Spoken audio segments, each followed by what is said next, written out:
Hey everyone, it's Nightharo here, and today we're talking about scribing skills for healers. This has been a video that honestly, I should have put this out sooner, guys. I apologize.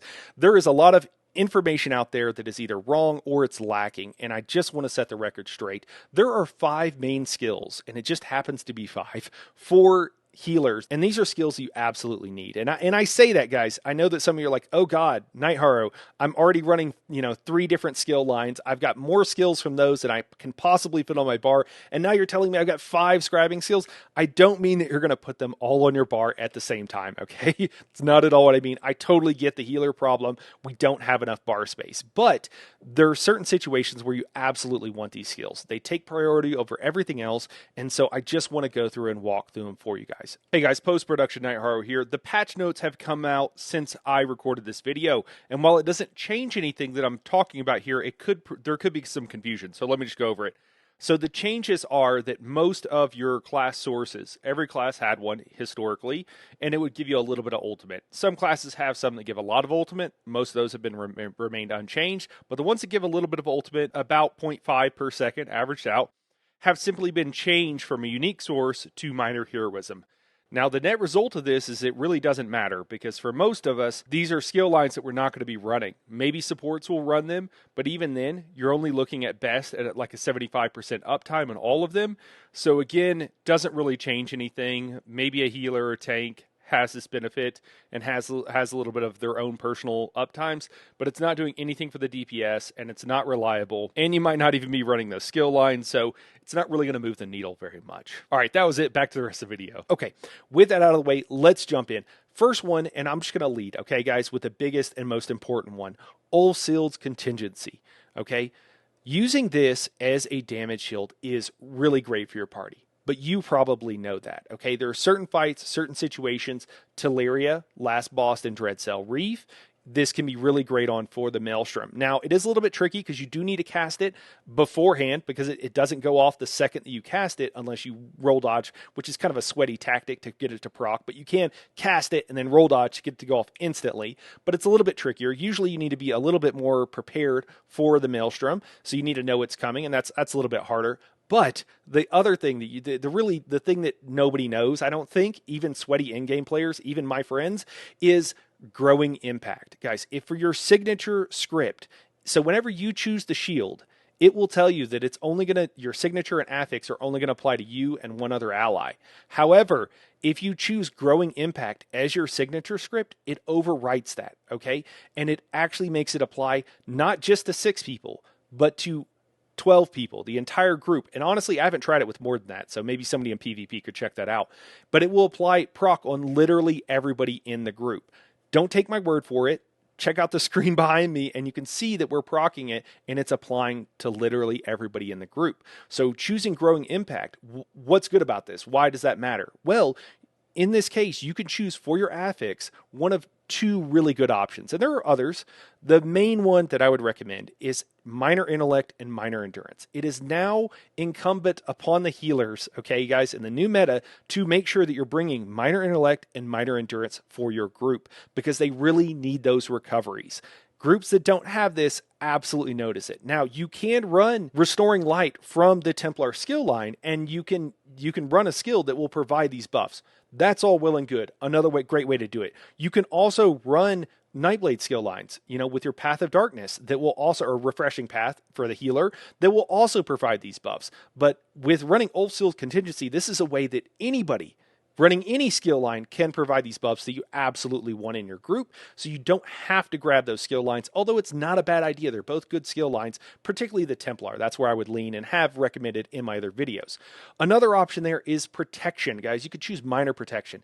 Now, again, there are other buff sources for this, but this is one that will be sticky. So the way this applies is there's a ground AoE, but then after leaving, depending on what you choose here, it's going to apply another 22 seconds in addition to the 10-second ground AoE of these buffs.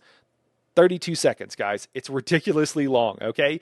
And that's if everybody's standing in a group. So you can have 100% uptimes with these pretty easily. Some of the scripts will have a less duration. They'll be like 12 seconds. There are other options here if you wanted something. For example, you could provide minor crit buffs for your group with Ulseald Contingency, but it only lasts for 12 seconds. All right, one out of the way.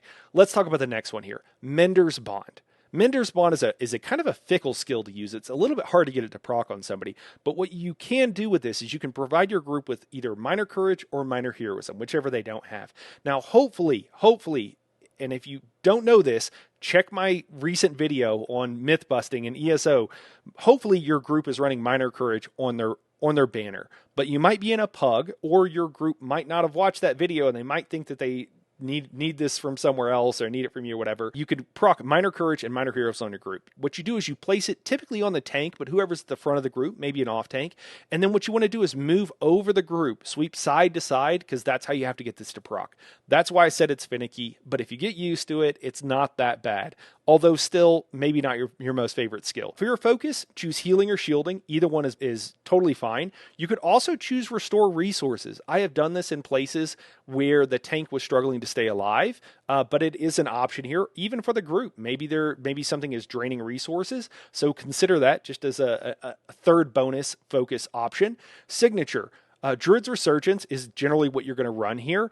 You could also run Sage's Remedy, although it's a pretty weak heal over time. Druid's Resurgence provides 80 stamina magicka per second, which is 160 recoveries, because recoveries take every second equivalent. And that will proc again and will last for 5 seconds after they leave the tether. Okay, so you can keep up really good uptimes with this. And then again, for your affix, choose Minor Heroism, Minor Courage, whichever you need for your group. All right, our third skill up here is going to be Torchbearer. This skill in certain situations is amazing. So for our focus, almost always you're going to choose healing. If you don't need extra healing, you could, or want or care about it, you could go with Oldie Gen, so there is an option there. The healing, guys, this hits for about as much as a combat prayer, but it ticks 3 times in 2 seconds, so it's even better than a combat prayer. So nobody's going to die while you're casting this, generally speaking.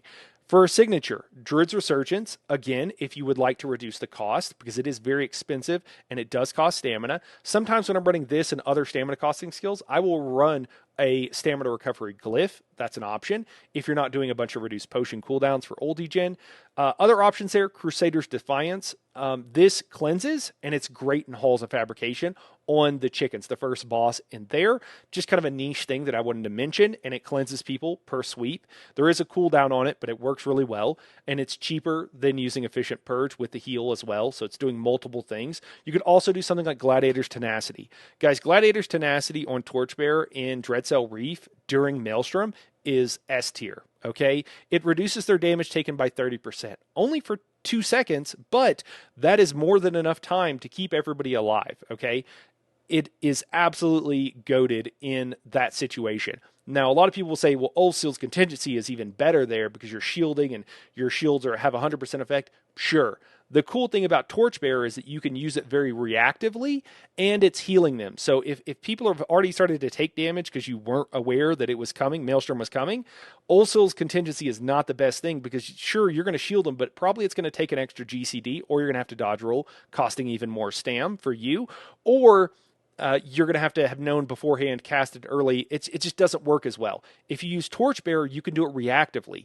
In addition to healing them, again, better than combat prayer, it's also going to reduce their damage taken by 30%. Ridiculous. Just ridiculous. And for most groups, it's going to be the better thing to do. Okay, I'm not saying for an optimal group, Ulfsild's isn't better, but I'm telling you that Torchbearer is better for 99% of people that are doing things reactively instead of proactively. And I put myself in that group, and I'm healing Dreadcell Reef hard mode multiple times a week. Okay, guys? And healing is my worst spec, but I've been doing it quite a bit, and I'm not too bad at it. So please take my word for this. I'm not saying one's not better. I'm just saying it's incredibly good and probably better for most people. And then for our affix here, you can choose Minor Heroism.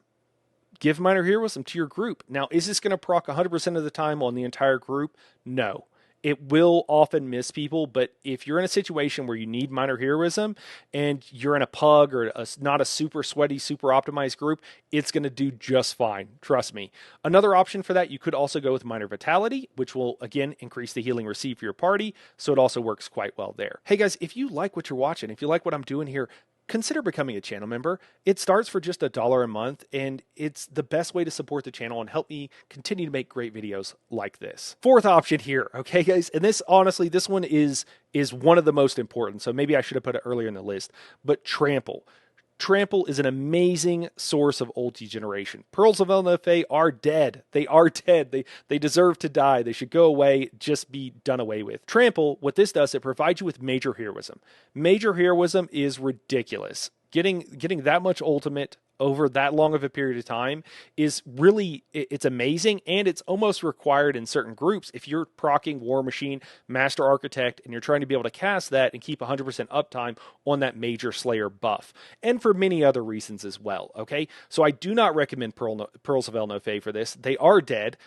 Let them die, and instead run Trample. What does this give you? Well, you're going to start off with your focus script. I personally like Frost, but you can really run whatever you want there. You probably want to make sure it's mag costing. For your signature, I really like Assassin's Misery because it procs all 3 status effects, helping make sure we have 100% concussed up times. If you're running something like Baron Zadras, it'll also give you a bunch of ultimate back. Just depends on your group. You could also run Class Mastery if you probably are on an Arcanist, would be the main way if that's your only way of generating Crux. That can work quite well and can save you a little bit of bar space for Crux generation.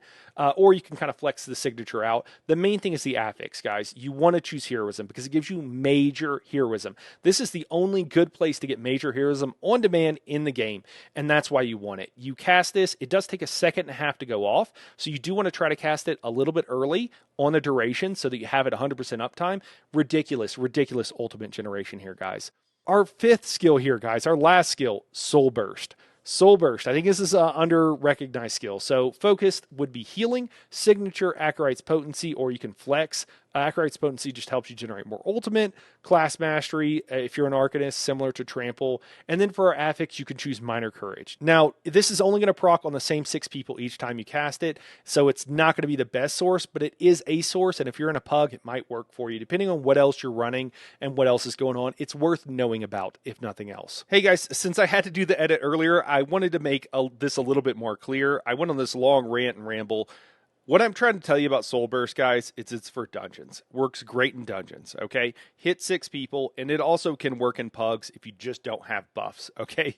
But dungeons, I think, are where it really shines. It's an AoE, 8-meter radius, so it's going to hit a lot of people.